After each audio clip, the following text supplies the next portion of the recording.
నమస్కారం. ఐటీవీ వార్తలకు స్వాగతం. ముందుగా వార్తల్లోని ముఖ్యాంశాలు. దేశంలో తొలి వందే భారత్ స్లీపర్ రైలును ప్రారంభించిన ప్రధాని. హౌడా నుంచి గుహవాటి వరకు వందే భారత్ స్లీపర్ సేవలు, తూర్పు భారత రవాణాకు వందే భారత్ స్లీపర్ ఊపిరి, రైల్వే మౌలిక వసతుల ఆధునీకరణలో కీలక అడుగు. జోగురామన్న ముందస్తు అరెస్టుతో రాష్ట్రంలో రాజకీయ దుమారం, నిరసన హక్కును కాలరాస్తున్నారంటూ బీఆర్ఎస్ ఆగ్రహం, ప్రాజెక్టు శుద్ధి పిలుపుతోనే అరెస్టులంటూ ఆరోపణలు, ప్రజాస్వామ్యంపై దాడిగా జోగురామన్న అరెస్ట్. తలసాని కేటీఆర్లపై టీపీసీసీ ప్రతినిధి ప్రశ్నల వర్షం, సికింద్రాబాద్ అంశంలో ద్వంద్వ వైఖరి అంటూ విమర్శలు, అప్పట్లో కేసీఆర్ ను ప్రశ్నించలేదెందుకని నిలదీత, బీఆర్ఎస్ హయాంలో విఫలతలపై కాంగ్రెస్ ప్రశ్నలు. అమరావతిపై విషం చిమ్ముతున్నారని మంత్రి పార్థసారథి విమర్శ, అసెంబ్లీకి రాకుండా బయట విమర్శలు సరికాదన్న మంత్రి, రాజధాని అభివృద్ధిపై అనుమానాలు సృష్టిస్తున్నారని ఆరోపణ, అమరావతి అభివృద్ధికి ప్రభుత్వం కట్టుబడి ఉందని స్పష్టం. కాంగ్రెస్ పాలనను తుగ్నక్ పాలనతో పోల్చిన కేటీఆర్, తెలంగాణలో పిచ్చి పాలన సాగుతోందని ఆరోపణ, హామీలు అమలు చేయడంలో విఫలమని విమర్శ, రాష్ట్ర రాజకీయాల్లో దుమారం రేపిన కేటీఆర్ వ్యాఖ్యలు. ప్రధానమంత్రి నరేంద్ర మోడీ పశ్చిమ బెంగాల్ పర్యటనలో కీలక అభివృద్ది కార్యక్రమాలకు శ్రీకారం చుట్టారు. ఈ సందర్భంగా దేశంలోనే తొలి వందే భారత్ స్లీపర్ రైలును జెండా ఊపి ప్రారంభించారు. ఈ ఆధునిక స్లీపర్ రైలు పశ్చిమ బెంగాల్లోని హౌడా నుంచి అస్సాంలోని గుహవాటి కామాఖ్య వరకు రాకపోకలు సాగించనుంది. దీని ద్వారా తూర్పు భారత ప్రాంతాల మధ్య రవాణా మరింత సౌకర్యవంతంగా మారనుంది. 7 అమృత్ భారత్ రైళ్లను కూడా ప్రధాని ప్రారంభించారు. స్థానికంగా పలు రైలు, రోడ్డు మౌలిక వసతుల ప్రాజెక్టులకు శంకుస్థాపనలు చేశారు. దేశవ్యాప్తంగా రైల్వే మౌలిక సదుపాయాలను ఆధునీకరించడమే లక్ష్యంగా కేంద్ర ప్రభుత్వం పనిచేస్తోందని ప్రధాని పేర్కొన్నారు. ఈ కార్యక్రమాలు ప్రజల ప్రయాణ అనుభవాన్ని మెరుగుపరుస్తాయని తెలిపారు. सुरक्षा भी और सुविधाएं भी, यकीनन पश्चिम बंगाल को सिर्फ एक ट्रेन नहीं मिल रही बल्कि विकास की पटरी पर भी दौड़ने का एक अवसर मिला है। हाँ, बिल्कुल आपने सही कहा कि सिर्फ पश्चिम बंगाल और असम नहीं, यह देश के लिए एक युवाधिकारी परिवर्तन का संदेश लेकर वंदे भारत ट्रेन आया है। जब वंदे भारत चेयर कार की शुरुआत हुई तो आपको याद होगा कि जब पहली मर्तबा दिल्ली से बनारस के लिए ट्रेन खुली थी, फिर दिल्ली से जम्मू के लिए ट्रेन खुली थी, तो लोगों ने ये कल्पना नहीं की होगी। చనాకా కోరాటా ప్రాజెక్టు వద్ద చేపట్టనున్న శుద్ధి కార్యక్రమానికి పిలుపునిచ్చిన నేపథ్యంలో మాజీ మంత్రి జోగు రామన్నను పోలీసులు ముందస్తుగా అరెస్ట్ చేశారు. శాంతినగర్లోని ఆయన నివాసంలోకి చొరబడి అరెస్ట్ చేయడాన్ని ఆయన తీవ్రంగా ఖండించారు. 1 ఎకరాకు కూడా నీరు అందించలేని ప్రభుత్వం ప్రారంభోత్సవాలు చేయడం ఎందుకని ప్రశ్నించారు. సీఎం రేవంత్ రెడ్డి చేపట్టిన ప్రారంభోత్సవాన్ని వ్యతిరేకిస్తూ బీఆర్ఎస్ పార్టీ శనివారం ప్రాజెక్టు వద్ద శుద్ధి కార్యక్రమానికి పిలుపునిచ్చింది. ఈ నేపథ్యంలో పోలీసులు జోగు రామన్నను అరెస్ట్ చేయడం రాజకీయ ఉద్రిక్తతకు దారితీసింది. ప్రజాస్వామ్యంలో నిరసన తెలిపే హక్కును కాలరాస్తున్నారని బీఆర్ఎస్ నేతలు మండిపడుతున్నారు. ఈ ఘటన రాష్ట్ర రాజకీయాల్లో కొత్త వివాదానికి తెరతీసింది. అశోక్ మీరు ఏమన్నా వీపుకున్నది నేను నా దగ్గర ఎంత తమ్మున్నదో నేను పక్కన మీరు కాంగ్రెస్ చేసుకోండి, మీరు కాంగ్రెస్ అట్లా కాదు, మీకు అట్లాగా అర్థం చేసుకోండి, సహకరించుడు కాదు, ఎందుకు సహకరించాలి మేమేంత అంటే తప్పేంది 2 రోజులు పెడతారు.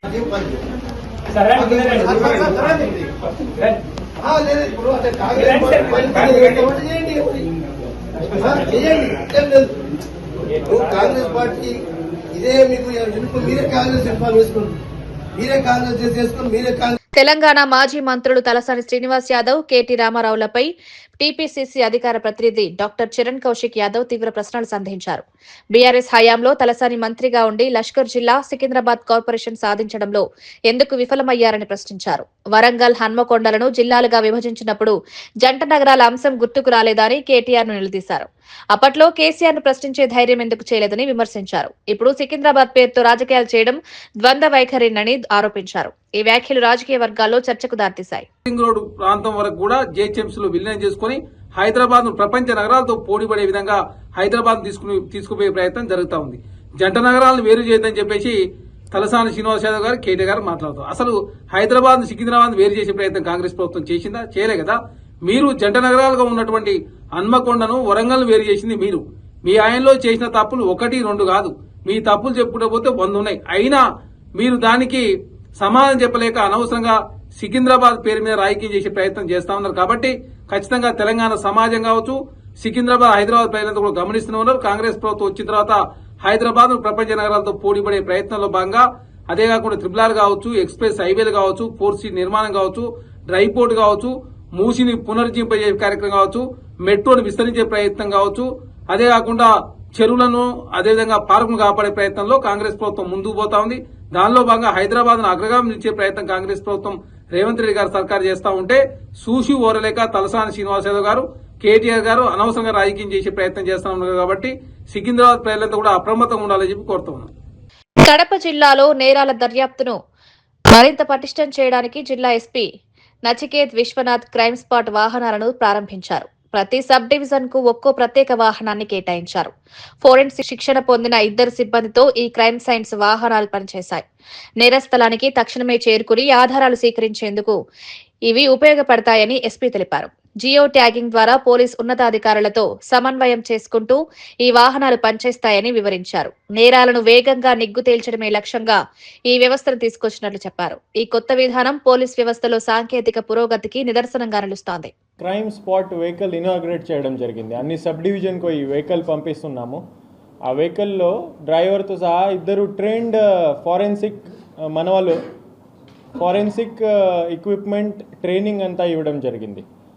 సో ఈ క్రైమ్ స్పాట్ వెహికల్స్ అన్ని గ్రేవ్ క్రైమ్స్లో, ఇంపార్టెంట్ ఎనీ సెన్సిటివ్ క్రైమ్స్లో అక్కడ వెళ్ళి సైంటిఫిక్ ఇన్వెస్టిగేషన్ చేస్తారు.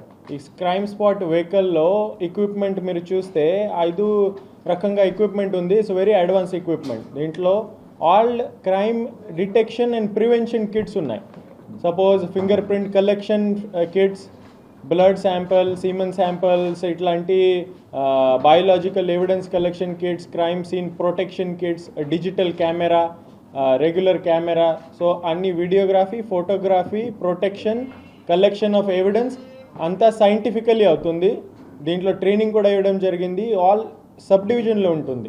ఇంతకు ముందే ఏంటి అంటే సైంటిఫిక్ ఇన్వెస్టిగేషన్ చేయాలంటే కొర్నూలు RFSL నుంచి క్లూస్ టీమ్ రావాలి. సో ఇప్పుడు ఏమవుతుంది, విదిన్ 1 month ఒక సైంటిఫిక్ ఆఫీసర్ ఒక సెపరేట్ వెహికల్ మనకి ఇస్తున్నారు. సో చెప్పాల్సిందేంటి, ఆనరబుల్ డీజీపీ సార్ ఆధ్వర్యంలో ఇనిషియేటివ్లో ఈ scientific investigation already maximum scientific investigation మనం చేస్తున్నాము. కానీ ఇప్పుడే సార్ ఇచ్చిన ఎక్విప్మెంట్తో సపోర్ట్తో ప్రతి సబ్ డివిజన్ లెవెల్లో ఈ సైంటిఫిక్ టీమ్ ఏర్పాటు చేయడం జరిగింది. It will take our scientific investigation to the next level. So ఇది ఒకటే మీకు చెప్పాల్సిందే. Thank you. ఉజ్జయినిలోని మహాకాళేశ్వర్ ఆలయాన్ని టీమిండియా క్రికెటర్లు విరాట్ కోహ్లీ, కుల్దీప్ యాదవ్ దర్శించుకున్నారు. ప్రత్యేక పూజలు నిర్వహించి శివునికి మొక్కులు చెల్లించుకున్నారు. దర్శనం అనంతరం ఆలయం నుంచి బయటకు వస్తున్న సమయంలో విరాట్ కోహ్లీని చూసిన అభిమానులు ఒక్కసారిగా ఫోటోల కోసం ఎగబడ్డంతో కాస్త గందరగోళం నెలకొంది. భద్రతా సిబ్బంది జోక్యంతో పరిస్థితిని అదుపులోకి తీసుకొచ్చారు. రేపు ఇండోర్ వేదికగా న్యూజిలాండ్తో జరగనున్న 3వ వన్డే మ్యాచ్ కు ముందు ఆటగాళ్లు శివుని ఆశీస్సులు తీసుకోవడం విశేషంగా మారింది. ఈ దృశ్యాలు అభిమానుల్లో మరింత ఉత్సాహాన్ని నింపాయి.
తెలంగాణ భవన్ వద్ద ఉద్రిక్త పరిస్థితి నెలకొంది. మాజీ మంత్రి తలసాని శ్రీనివాస్ యాదవ్ ను భవన్ నుంచి బయటకు వెళ్లనివ్వబోమని పోలీసులు స్పష్టం చేశారు. ర్యాలీ లేదని, కేవలం వ్యక్తిగత అవసరాల కోసం బయటకు వెళ్లేందుకు అనుమతి ఇవ్వాలని తలసాని వాదించారు. ర్యాలీ లేనప్పుడు బయటకు వెళ్తే తప్పేంటి అని ఆయన ప్రశ్నించారు. మరోవైపు శాంతి భద్రతల దృష్ట్యా కదలికలకు అనుమతి లేదని పోలీసులు తెలిపారు. ఈ క్రమంలో ఇరు వర్గాల మధ్య వాగ్వాదం చోటు చేసుకుంది. తెలంగాణ భవన్ పరిసరాల్లో భారీగా పోలీసులు మోహరించారు. ఈ పరిణామం సికింద్రాబాద్ అంశానికి సంబంధించిన రాజకీయ ఉద్రిక్తతను మరింత పెంచింది. ప్రజాస్వామ్యంలో సంచలన స్వేచ్ఛపై ప్రశ్నలు లేవనెత్తుతున్నాయని విశ్లేషకులు అభిప్రాయపడుతున్నారు.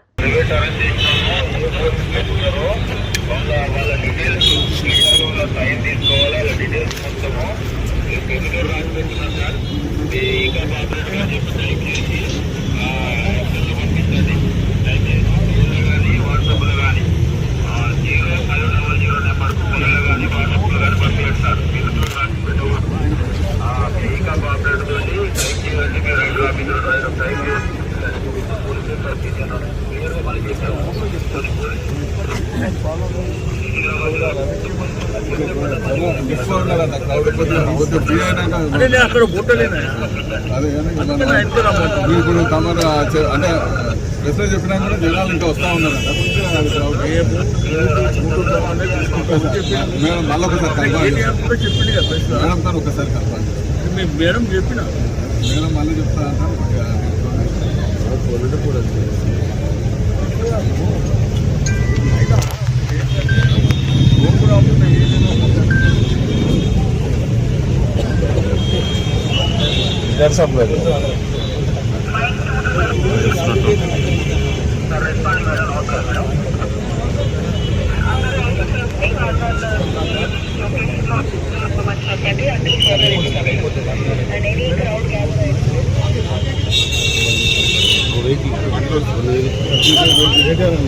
తెలంగాణ ప్రత్యేక రాష్ట్రంగా ఏర్పడిన తర్వాత నిరుద్యోగులకు ఉద్యోగాలు వస్తాయని యువత ఆశించిందని ముఖ్యమంత్రి రేవంత్ రెడ్డి అన్నారు. అయితే గత ప్రభుత్వం నిరుద్యోగ సమస్యను తొలి ప్రాధాన్యంగా తీసుకోలేదని విమర్శించారు. 10 ఏళ్ల పాటు ఓపిక పట్టిన యువత ఉద్యోగాలు తొలగిస్తేనే తమకు అవకాశాలు వస్తాయని భావించి నడుం బిగించిందన్నారు. ఆ పోరాట ఫలితంగానే ప్రజాప్రభుత్వం ఏర్పడిందని తెలిపారు. ఉద్యోగాల భర్తీ, యువత భవిష్యత్తు తమ ప్రభుత్వం ప్రధాన లక్ష్యమని సీఎం స్పష్టం చేశారు. ఈ నిరుద్యోగ సమస్య పరిష్కారానికి క్రమబద్దమైన చర్యలు తీసుకుంటామని హామీ ఇచ్చారు. ఈ వ్యాఖ్యలు యువతలో కొత్త ఆశలను రేకెత్తిస్తున్నాయి. ఉద్యోగాల భర్తీపై ప్రభుత్వం తీసుకుంటున్న నిర్ణయాలు కీలకంగా మారనున్నాయి. కుటుంబం మొదటి ప్రాధాన్యత, పార్టీ రెండవ ప్రాధాన్యత, రాజకీయ అవసరాలు మూడవ ప్రాధాన్యతగా భావించిండ్రు తప్ప మొదటి ప్రాధాన్యతగా భావించాల్సిన తెలంగాణ నిరుద్యోగ సమస్యను ఏ రోజు కూడా పరిష్కరించాలని ఆలోచన చేయలేదు. అందుకే 10 సంవత్సరాలు ఓపిక పట్టిన ఈ తెలంగాణ యువత ఇక లాభం లేదు, మేం పూనుకొని మాకు ఉద్యోగాలు ఇవ్వాలి అని అడిగే పరిస్థితి నుంచి వాళ్ళ ఉద్యోగాలు తొలగిస్తే మా ఉద్యోగాలు మాకు వస్తాయని చెప్పి మీరందరూ రోడ్డు మీదకి వచ్చి 2023 నాడు మీరు డిసెంబర్లో తీసుకున్న నిర్ణయం ఇక ఉద్యోగాలు అడగం, ఉద్యోగాలు ఇస్తామని గద్దెనెక్కిన వాళ్ళ ఉద్యోగాలు తీస్తామని మీరందరూ నడుము బిగించండ్రు. కాబట్టి ఈనాడు ప్రజాప్రభుత్వం ఏర్పడ్డది. అందులో మేమందరం కూడా బాధ్యత తీసుకొని ఈ రోజు ఈ వేదిక మీద మీ ఉద్యోగ నియామక పత్రాల దర్శి నియోజకవర్గంలో పలు అభివృద్ధి కార్యక్రమాలకు రాష్ట్ర అభివృద్ధి శాఖ మంత్రి గొట్టిపాటి రవికుమార్, సాంఘిక సంక్షేమ శాఖ మంత్రి డోల బాలవీరాంజనేయ స్వామి శంకుస్థాపనలు చేశారు.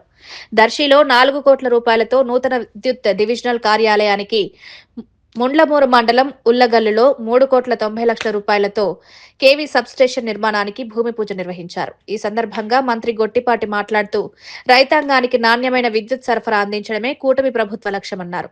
విద్యుత్ మౌలిక సదుపాయాల బలోపేతంతో వ్యవసాయం, పరిశ్రమలకు లాభం చేకూరుతుందని తెలిపారు. స్థానిక ప్రజలు ఈ కార్యక్రమాలను హర్షాతిరేకంగా స్వాగతించారు.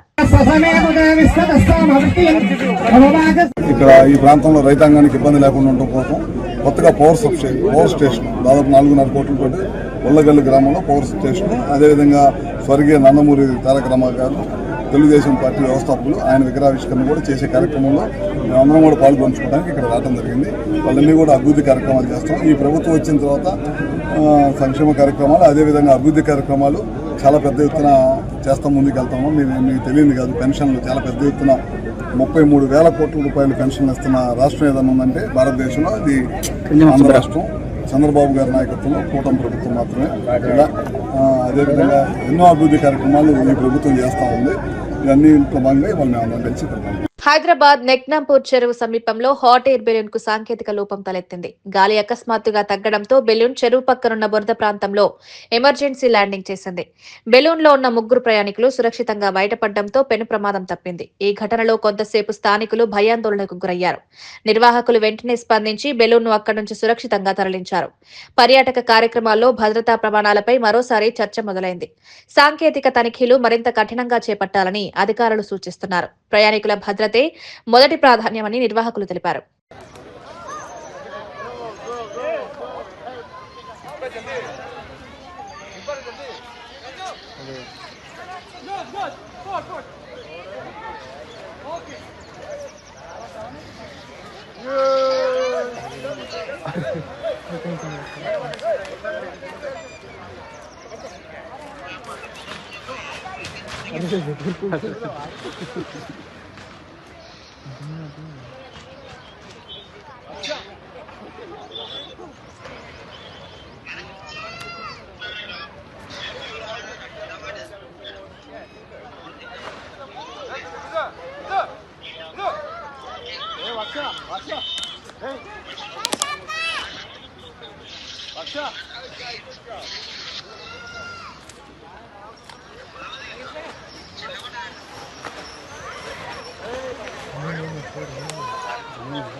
అంత బుక్కేనా పైంది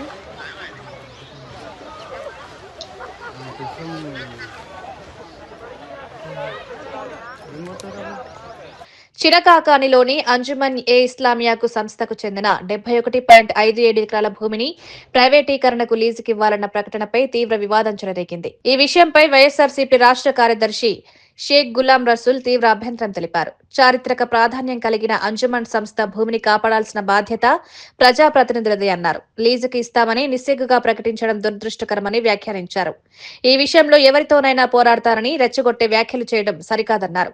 ఈ అంశం గుంటూరు రాజకీయాల్లో వేడి పుట్టిస్తోంది. భూముల పరిరక్షణపై స్పష్టతనివ్వాలని డిమాండ్లు వినిపిస్తున్నాయి.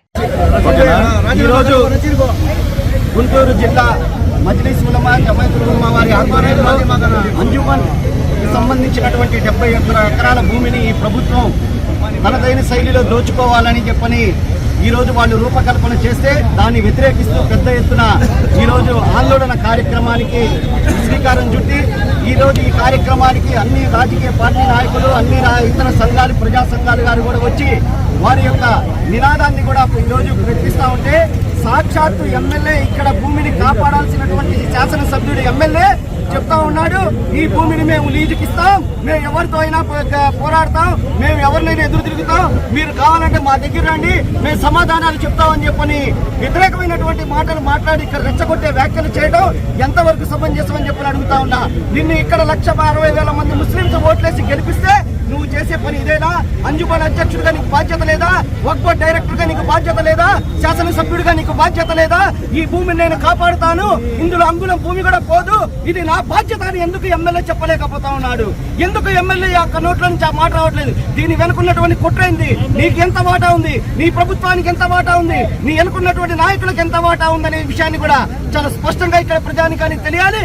నిస్సిగ్గుగా ఎమ్మెల్యే మాట్లాడుతా ఉన్నాడు, నేను డెవలప్మెంట్కి ఇస్తా, కావాలంటే నాతో పడి ఎవరైనా పోరాడండి అని చెప్పని. ఇది ఎంత దుర్మార్గం! నీ వల్ల కాదు కదా, మీ యొక్క ప్రభుత్వం కూడా ఈక కూడా దాంట్లో నుంచి తీసుకెళ్లలేదు. గుప్పెడు మట్టి కూడా ఈ గుంటూరు సమాజం, ఈ గుంటూరు యావత్ ముస్లిం జాతి గుప్పెడు మట్టి కూడా తీసుకెళ్లనివ్వదనే విషయాన్ని కూడా చాలా స్పష్టంగా తెలియజేసుకుంటూ ఈ ప్రభుత్వాన్ని హెచ్చరిస్తా ఉన్నాం.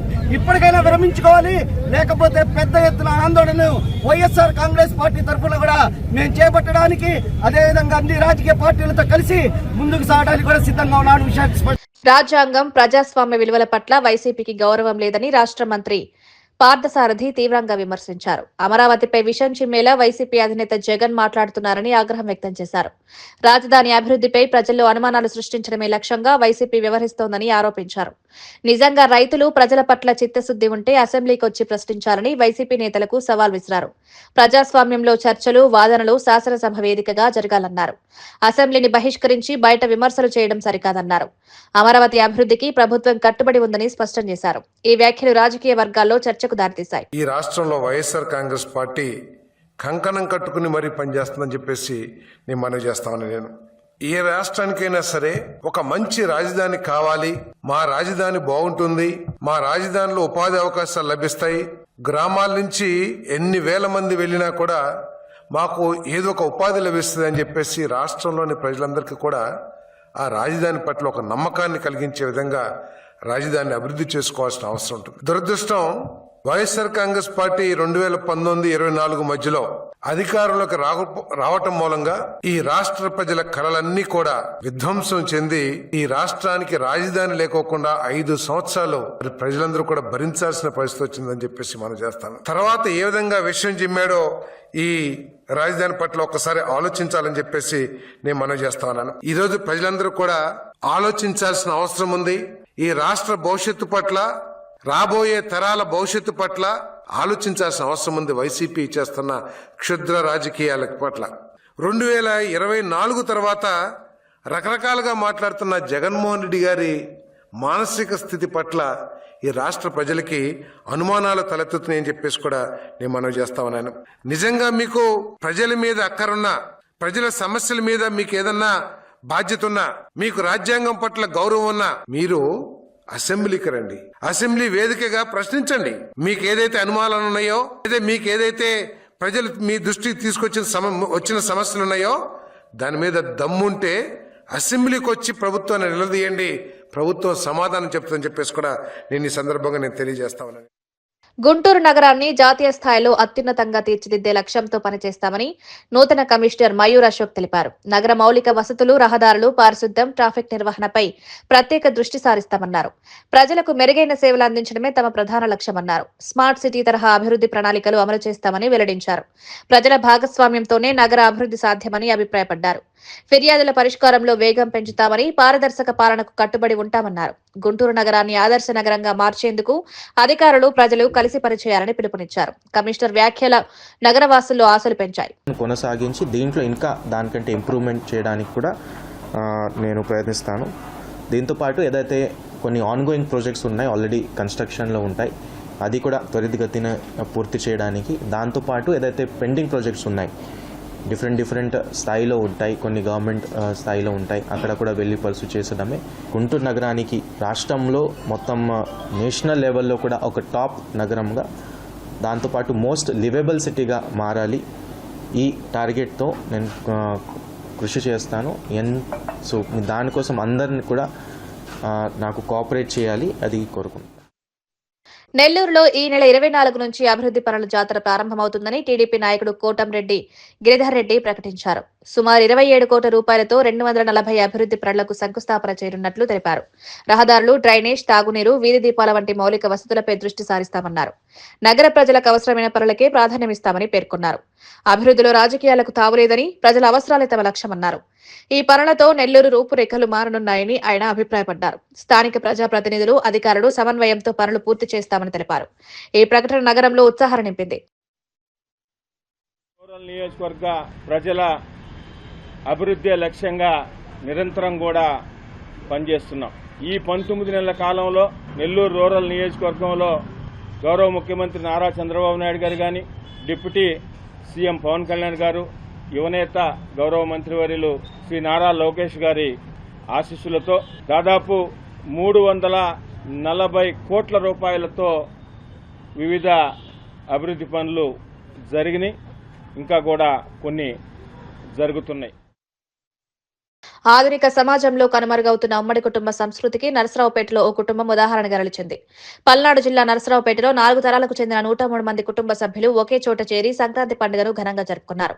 వ్యాపారాలు, ఉద్యోగాల కారణంగా వేర్వేరు నగరాల్లో స్థిరపడినప్పటికీ ప్రతి ఏడాది సంక్రాంతికి సొంతూరుకు చేరుకోవడం తమ సంప్రదాయమని కుటుంబ సభ్యులు తెలిపారు. కుమారులు, కుమార్తెలు, మనవళ్లు, మునిమనవళ్లు కలిసి భోగి సంక్రాంతి వేడుకల్లో పాల్గొన్నారు. ప్రేమానురాగాలు, కుటుంబ బంధాల విలువలను భావితరాలకు అందించాలనే ఉద్దేశంతో ఈ వేడుక నిర్వహించామన్నారు. ఈ ఘటన ఉమ్మడి కుటుంబ వ్యవస్థ ప్రాముఖ్యతను గుర్తు చేస్తోంది.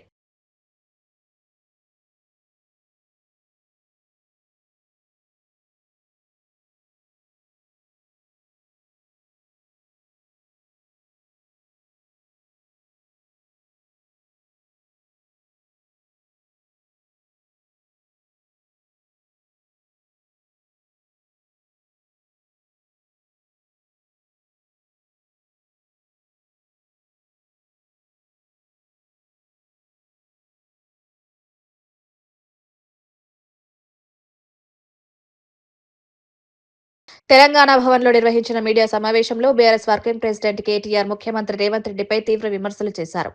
చిన్ననాట చదివిన తుగ్లక్ పాలన కథలు ఇప్పుడు తెలంగాణలో ప్రత్యక్షంగా కనిపిస్తున్నాయని వ్యాఖ్యానించారు. కాంగ్రెస్ ప్రభుత్వం రాష్ట్రాన్ని పిచ్చివాడి చేతిలో రాయిలాగా నడుపుతోందని ఆరోపించారు. 420 హామీలను అమలు చేయడంలో ప్రభుత్వం పూర్తిగా విఫలమైందన్నారు. తెలంగాణ గుర్తింపును కాంగ్రెస్ చిహ్నాలతో భర్తీ చేస్తున్నారని, కాకతీయ తోరణం, చార్మినార్ వంటి ప్రతీకలను తొలగిస్తున్నారని విమర్శించారు. సికింద్రాబాద్ అస్తిత్వానికే ప్రశ్నార్థకం ఏర్పడిందన్నారు. ఇది తుగ్లక్ తరహా పాలన తప్ప మరొకటి కాదని కేటీఆర్ వ్యాఖ్యానించారు. ఈ వ్యాఖ్యలు రాజకీయంగా దుమారం రేపుతున్నాయి. అది జరిగింది. దానివల్ల ఏ జీవితం మారిందో, ఎవరికి ఆనందం కలిగిందో, ఏ పేదవాడికి లాభం కలిగిందో ఇప్పటివరకు తెలియదు. తెలంగాణ తల్లిని తీసేసి కాంగ్రెస్ తల్లిని తీసుకొచ్చి పెట్టినారు. అట్లాగే ఆ తల్లి చేతుల్లో తెలంగాణకు ప్రతీకగా ఉండే బతుకమ్మను తీసి పక్కన వారేసినారు. అసలు తెలంగాణ అస్తిత్వానికే దెబ్బ కొట్టే విధంగా మరి ఆ తల్లి రూపునే మార్చి ఇవాళ ఒక దివాలా తీసిన కళావిహీనంగా ఉన్న కాంగ్రెస్ తల్లిని మన మీద రుద్దే ప్రయత్నం బలవంతంగా ఒకవైపు. ఇంకా విచిత్రం, రాచరిక పోకడలు అంటాడు. ఏమనంటే హైదరాబాద్కి నిషాన్ చార్మినార్, ఆ చార్మినార్ని తీసేస్తా అంటాడు. ఏది? మన తెలంగాణ రాజముద్ర నుండి. కాకతీయ రాజులు, కాకతీయ డైనాసిటీ వారు తెలంగాణకు చేసిన విశేషమైన మేలు మీరు చూడాలి అనుకుంటే మీరు తెలంగాణలోని ఏ జిల్లాకి పోయినా వారు కట్టించిన చెరువులు, వారి ఆధ్వర్యంలో జరిగిన వ్యవసాయ పురోగతి ఇవన్నీ మీకు కనబడతాయి. అట్లాంటి కాకతీయుల కళా ప్రభావానికి, కాకతీయ గొప్పతనానికి వెలుగుగా ఉన్న, వరంగల్కు చిహ్నంగా మారుపేరుగా ఉన్న కాకతీయ కళాతోరణాన్ని తీసేస్తారు. ఇట్లా అపసవ్యపు పనులు, దిక్కుమాలిన పనులు, తుగ్లక్ పనులు తప్ప ఈ ముఖ్యమంత్రి గారు చేసిందేమీ లేదు. వార్తలు ముగించే ముందు ముఖ్యాంశాలు మరోసారి. దేశంలో తొలి వందే భారత్ స్లీపర్ రైలును ప్రారంభించిన ప్రధాని. హౌడా నుంచి గుహవాటి వరకు వందే భారత్ స్లీపర్ సేవలు. తూర్పు భారత రవాణాకు వందే భారత్ స్లీపర్ ఊపిరి. రైల్వే మౌలిక వస్తుల ఆధునీకరణలో కీలక అడుగు. జోగు రామన్న ముందస్తు అరెస్టుతో రాష్ట్రంలో రాజకీయ దుమారం. నిరసన హక్కును కాలరాస్తున్నారంటూ బీఆర్ఎస్ ఆగ్రహం.